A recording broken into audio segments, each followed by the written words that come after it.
Olá, pós-graduandos do curso de Educação e Formação Empreendedora. Sou a professora Maria Rita e vamos trabalhar com a disciplina Educação, Ética e Construção Social. Nesta videoaula, nós vamos discutir a relação entre educação e empreendedorismo, relacionando-a com a formação do educando numa perspectiva voltada para a cidadania e a ética, e principalmente para uma concepção empreendedora que tenha como foco a busca do equilíbrio entre a qualidade social e prática e desenvolvimento humano e emancipação. Para essa nossa conversa pedagógica, convidamos o professor Hélio Sochodolak, do Departamento de História de Irati, doutor em História. Obrigada, professor Hélio, por aceitar o nosso convite e seja bem-vindo ao curso de Educação e Formação Empreendedora. Maria Rita, eu que te agradeço a oportunidade e também agradeço a participação no curso de pós-graduação, Educação e Formação Empreendedora. Para iniciar a nossa discussão, vamos fazer algumas considerações sobre a educação e a escola na sociedade contemporânea, buscando entender o objetivo da formação educacional através da história da escola. Então, nesse sentido, eu gostaria que o professor Hélio falasse sobre a trajetória da escola que modifica o seu objetivo conforme o contexto político, econômico e social. Bom, Maria Rita, sua pergunta é muito importante e necessária, né? Eu acho que a sua disciplina tem uma grande contribuição para pensar a educação, a ética, a cidadania nos dias atuais. E a minha contribuição aqui vai ser, ao fazer esse histórico, né, realizar um percurso a partir de 3 autores, ou em 3 momentos. Né?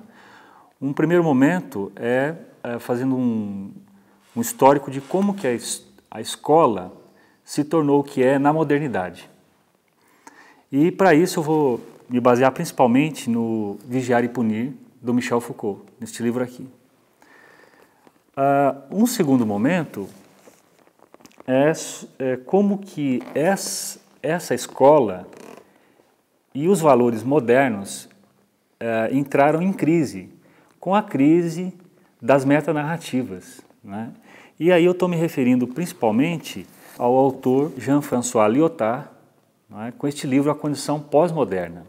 E num terceiro momento, quais são as possíveis saídas dessa crise ou que criações tornaram-se possíveis com essa crise, e eu vou estar trabalhando na perspectiva, né, não exatamente com as ideias desse autor, não vou apresentar as ideias desse autor, mas na perspectiva do Gilles Deleuze com o livro Diferença e Repetição, não é?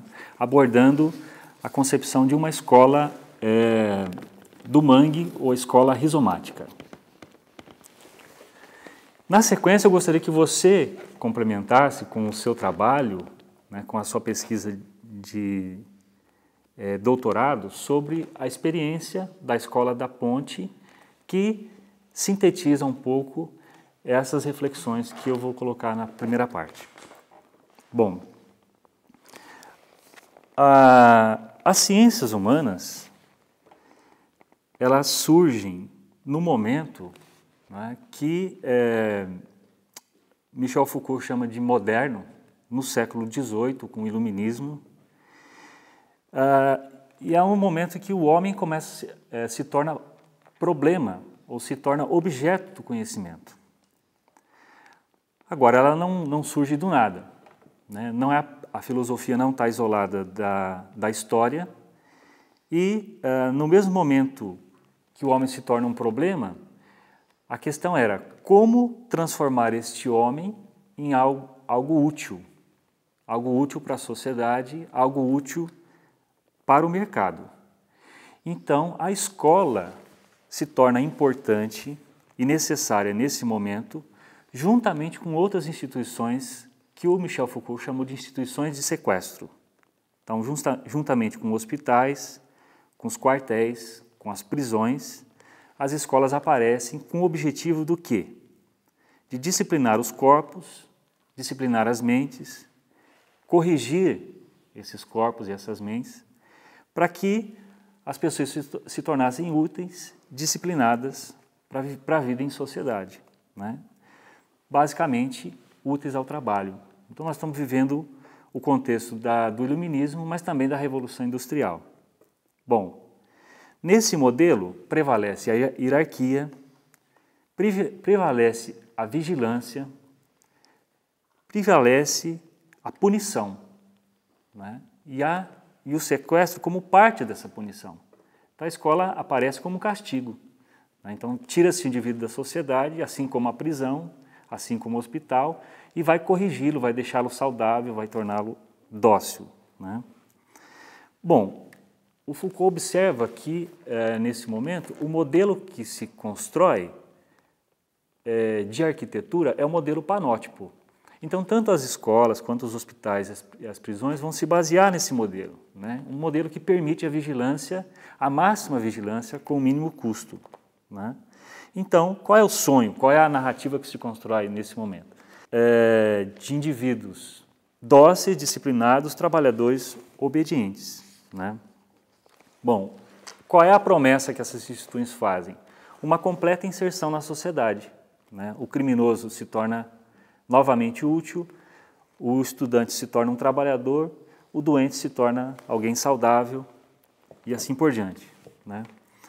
Bom, então este sonho ele está calcado que numa concepção de indivíduo é uma concepção racional de indivíduo, né?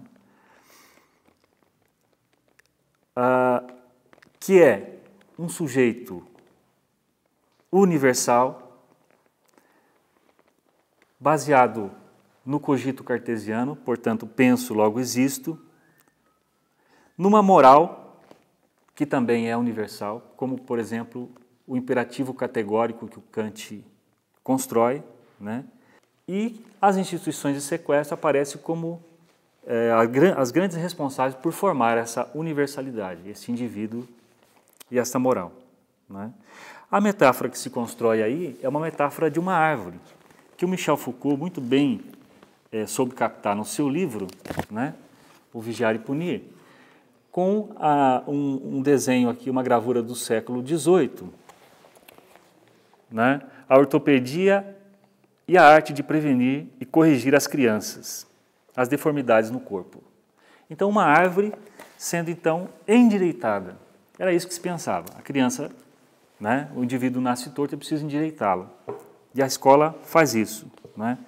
Bom, a metáfora da árvore serve, além disso, né, para mostrar, representar esse paradigma moderno, baseado aqui na noção de identidade, né, que é universal, na noção de território, na ideia de um sujeito pré-existente e que era preciso, então, domesticar ou retirar de dentro das pessoas. Bom, se isso acontece no século XVIII e atravessa todo o século XIX, no século XX, alguns problemas vão problematizar essa noção. Alguns acontecimentos, como, por exemplo, as guerras mundiais, como, por exemplo, os totalitarismos de direita, nazismo e fascismo, os também de esquerda, né? No mundo socialista, as guerras, as infinitas guerras que atravessam todo o século XX, e mais no final do século XX e século XXI, a questão dos problemas e dos desequilíbrios climáticos, né? A crise política, as crises de representação, corrupção e a vida social, a violência, tudo isso coloca em perspectiva e como problema essa construção de um sujeito ou essa metáfora arbórea que eu acabei de falar, né? O Lyotard vai falar que é nesse momento que surge algo como pós-modernidade, embora ele não coloque isso em termos temporais. A pós-modernidade começa no ano tal, como em geral as pessoas gostam de identificar. Ele coloca a pós-modernidade muito mais como um espírito, né? Um espírito onde as metanarrativas são questionadas. Ora, como exemplo dessas metanarrativas,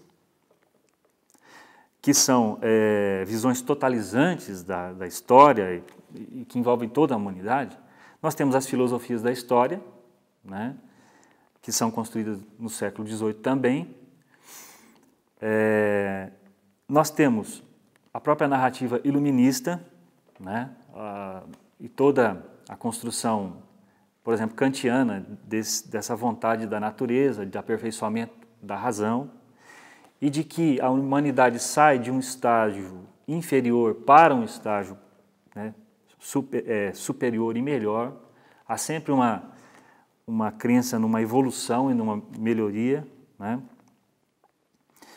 Mas também de uma sociedade do trabalho, né, onde os indivíduos plenamente ajustados alcançam satisfação, alcançam felicidade, alcançam o que precisam, né, para viver e viverem felizes.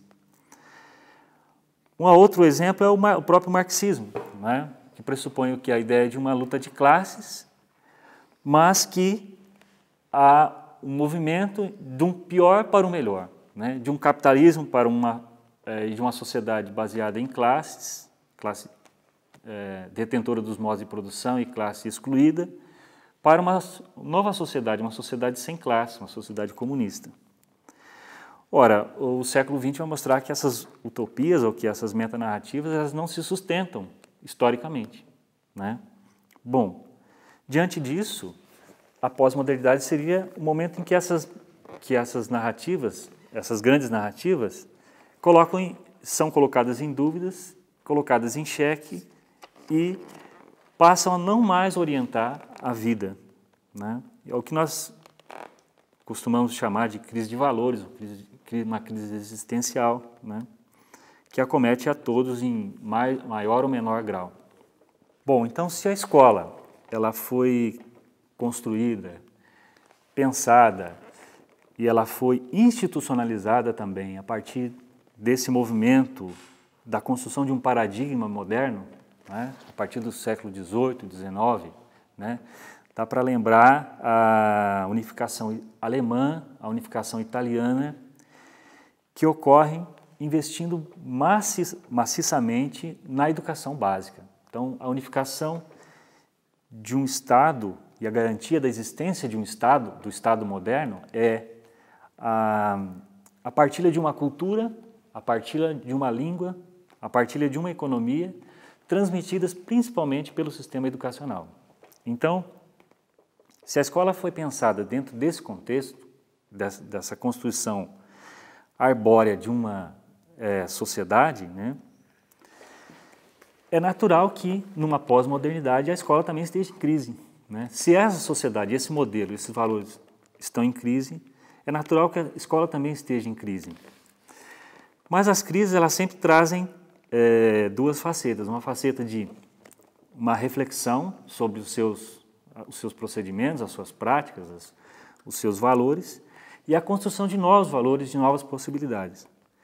E é nesse contexto que, a partir da década de 70, se constrói, com o pós-estruturalismo, a chamada filosofia da diferença, né? Então, você tem alguns autores, como o próprio Lyotard, que eu já mencionei, mas o Michel Foucault, a partir de Vigiar e Punir, o Gilles Deleuze, né? O Derrida, que são autores que vão construir uma filosofia da diferença e que, de uma maneira ou outra, vão possibilitar a educação pensar-se de forma diferente. A partir dessa filosofia, o Daniel Lins, que é um professor da Universidade Federal do Paraná, publicou em 2005 um artigo chamado Escola do Mangue, ou por uma pedagogia rizomática. E esse texto ele sintetiza boa parte das reflexões que uma filosofia da diferença poderia produzir para uma escola diferente, uma escola pós-moderna, uma escola saída dessa crise, dessa pós-modernidade. Bom, a escola do Mangue, ela tem no conceito de rizoma um dos seus principais fundamentos. Ora, se nós vimos que o modelo da árvore foi um modelo que vigorou, né, no século XVIII e XIX.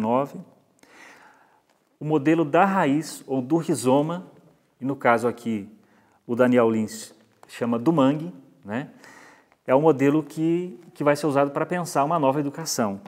Bom, ao contrário da árvore, que pensa um sujeito universal, um sujeito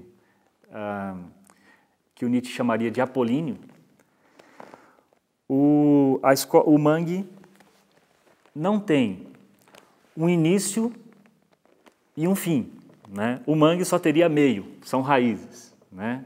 Raízes que não aparecem como o sujeito moderno, dominador da natureza, mas que também fazem as suas trajetórias, as suas articulações, né? Assim como o cérebro, também formado por raízes, né? No caso, os neurônios, formam sinapses, e essas sinapses e esses encontros, né, produzem singularidades, produzem acontecimentos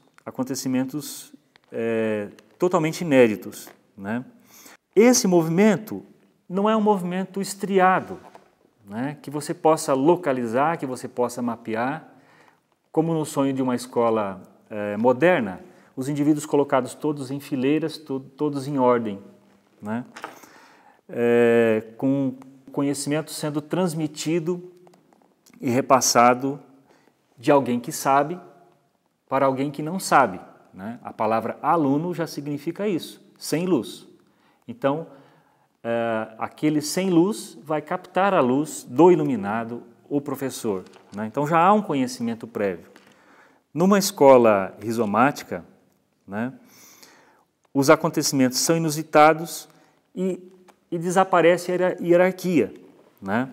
Uma pedagogia rizomática, citando o Daniel Lins, não ensina de forma impositiva, mas promove encontros nômades. Um conversar com, no lugar de falar sobre. Trata-se de nutrir o bom encontro, né?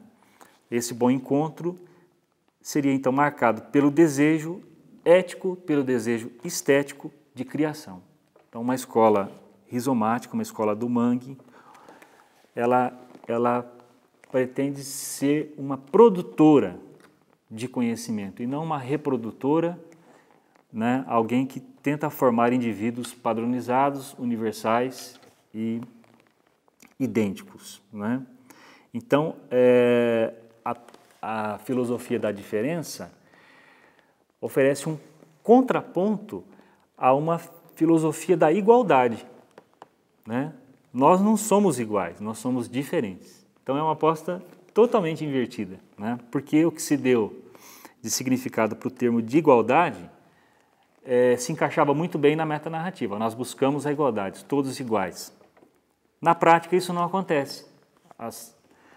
A sociedade continua, né, com as diferenças sociais, econômicas, políticas, né, as diferenças sexuais de trabalho e tudo mais.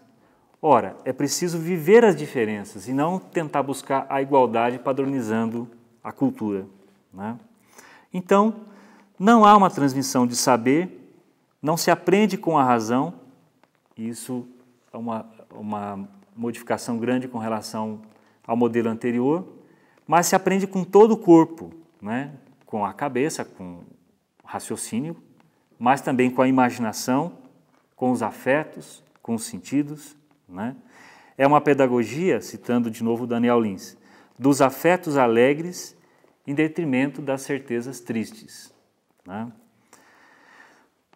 Um outro ponto, não há então uma verdade, né, a ser transmitida do professor para o aluno.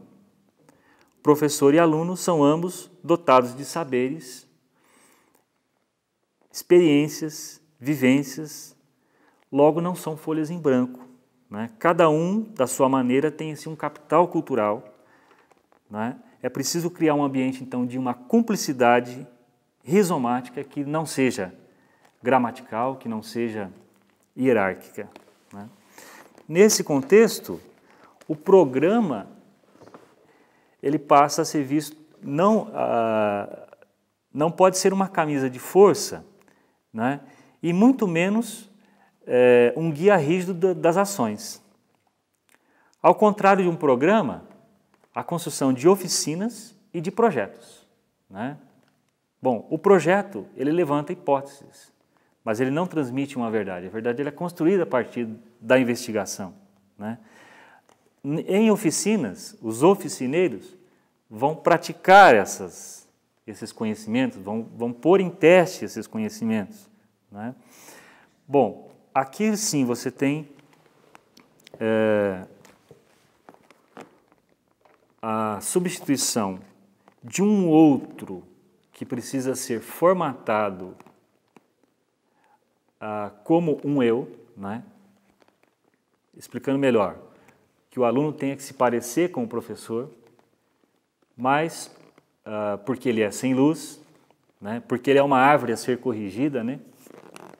Anatomicamente, deixa de haver esse princípio para haver o quê? Uma partilha ou um encontro, um bom encontro afetivo, né? Para poder se construir o conhecimento. Bom, em linhas gerais, esses aspectos eu gostaria de ressaltar, e na sua tese, né, que eu tive oportunidade de ler, de participar em alguma medida, né, da sua construção, da sua defesa, né, você trabalhou a Escola da Ponte, que é um ótimo motivo, né, e um exemplo para se trabalhar essas questões. Então, eu gostaria que você falasse um pouquinho sobre essa experiência que você teve a oportunidade de pesquisar.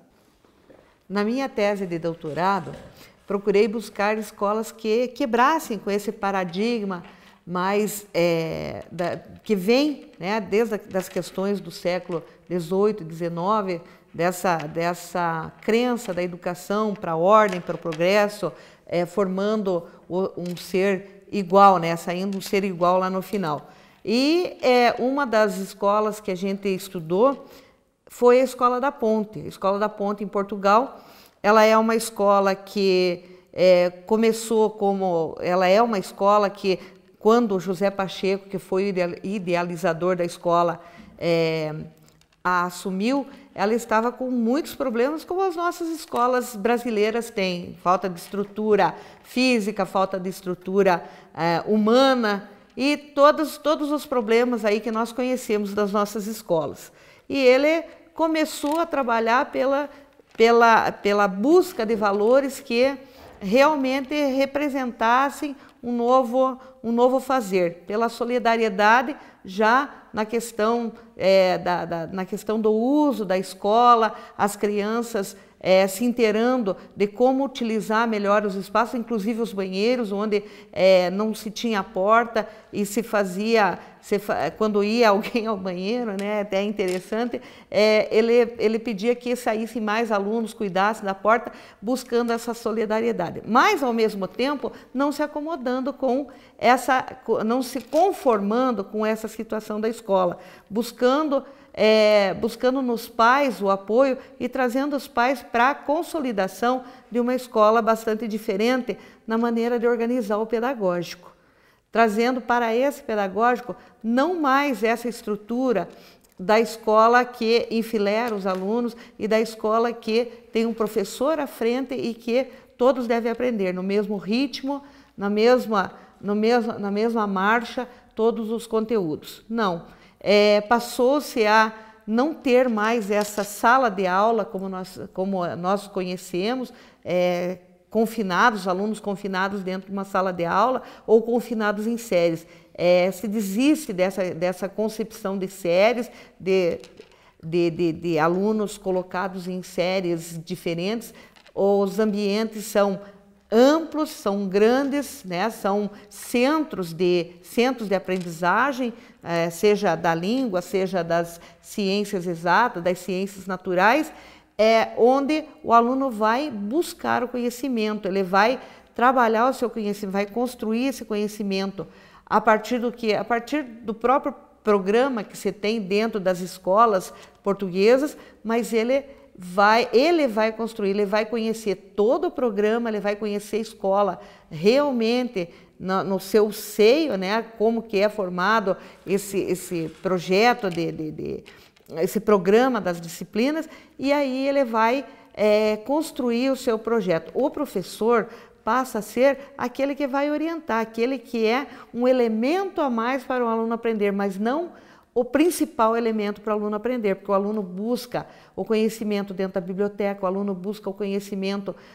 nas redes, na tecnologia. Então ele vai estar sempre buscando esse conhecimento aonde esse conhecimento está. E até mesmo fora da escola, na própria comunidade. Eles desenvolvem os projetos dentro da escola e vão buscar os problemas da comunidade e vão se reunir com esta comunidade para enfrentar os problemas. Então é um novo tipo de educação onde o aluno não para de crescer, de buscar, mesmo estando longe da escola, mesmo estando sem o professor, mesmo estando longe dos bancos escolares, ele é um ser individual, um ser que aprende conforme a sua individualidade, conforme ele busca as suas idiosincrasias, ou seja, fazer a síntese do que ele viu nos livros, do que ele viu buscando na tecnologia, buscando dentro da... e até mesmo com o professor, né? Quando ele tem dúvida, ele recorre ao professor. E a própria avaliação do aluno respeita essa individualidade do aluno. Por quê? Porque a avaliação não acontece na sala de aula. Acontece quando o aluno desenvolve o seu projeto, busca todo o aparato para aprender e aí ele diz, olha, eu estou pronto para avaliação. Aí o professor faz uma avaliação individual com cada aluno. Então, é uma maneira de respeitar o aluno na sua individualidade. O aluno é parte do projeto da escola. O aluno não é alguém que vem receber apenas os conhecimentos da escola. Ele é alguém que participa desse projeto, se insere nesse projeto e está dentro desse projeto. Não só no pedagógico, como na gestão administrativa da escola. O aluno é que recebe os visitantes dessa escola, porque ele conhece toda a organização pedagógica e toda a organização administrativa da escola. Então, como foi falado, né, é realmente nessa questão de o aluno pertencer a um projeto educacional, e nessa pertença do projeto educacional, ele pertence a uma comunidade. Ao pertencer a essa comunidade, ele busca, né, fazer com que essa comunidade também também possa usufruir de bens, né, melhorando a qualidade dessa comunidade, né? Então, essa escola respeita essas questões e busca eticamente, né, construir o conhecimento, fazendo com que o aluno que esse conhecimento extrapole os muros da escola e possa estar presente na comunidade também. Então, nessa questão dos valores éticos, eu gostaria que o professor Hélio falasse da importância da ética para a construção humana, para a formação humana. Bom, essa pergunta acho que é bem importante nesse contexto todo, porque de alguma forma ela está implícita, né? A questão da ética e da moral, né? A questão das condutas e dos valores, elas também são definidas e construídas historicamente, né? Ao contrário do que uma filosofia clássica da representação propõe, que há uma moral e uma ética universais, né? O que se observa historicamente é que elas são construídas, né, de acordo com a cultura, de acordo com cada época ou cada grupo, né? Numa escola rizomática, ou nessa experiência prática que a Maria Rita nos relatou, toda reflexão sobre os valores, sobre a ética, ela tem que ser construída no grupo, não é? Então, a ética ela deixa de ter esse aspecto universal, mas está muito mais para esses consensos que são provisórios, que são parciais e que os grupos estabelecem. No interior da escola ou numa ação empreendedora, é sempre importante perguntar quais são os valores que estão amparando essas ações, né? E não se pode furtar de uma genealogia dos valores, né, à moda do Nietzsche. Então, Nietzsche foi um filósofo do século XIX que pensou muito a questão da moral. E para ele a moral precisa ser compreendida historicamente. A partir de uma genealogia você descobre quais são as forças que estão amparando, que estão pressionando para que determinados valores, determinadas condutas sejam hegemônicas, sejam praticadas, né? Então as práticas, elas se encaixam dentro disso. Ora, uma ação empreendedora não pode se furtar essa reflexão. Então é preciso considerar as diferenças, né, dos grupos, dos sujeitos, e não querê-los transformá-los numa tábula rasa e que a ética e a moral sejam construídas de fora. É preciso um exercício interno. Bom, acho que são essas considerações. Agradeço, Maria Rita, por poder participar desse momento, né? É sempre um prazer te ajudar e é sempre poder participar da Unicentro. Bem, professor Hélio, vou agradecer a sua fala, né, e dizer que realmente falar das questões dos valores éticos, dos valores morais, é muito interessante nessa formação dos alunos, porque nessa crise de moralidade que estamos atualmente, né, formar alunos com esses valores para a gestão empreendedora é ótimo, porque eles vão pensar, né, em não mais gerar riqueza somente para o bem-estar de si e da empresa, mas, né, para toda uma coletividade. Agradeço pela sua participação, sempre enriquecendo o nosso trabalho. Muito obrigada. Eu que agradeço a oportunidade e fico à disposição sua, dos seus alunos, para o que for necessário. Bem, alunos, né? Então vamos encerrando a nossa videoaula. Espero que vocês tenham gostado e que vocês tenham, que seja muito profícuo o estudo de vocês.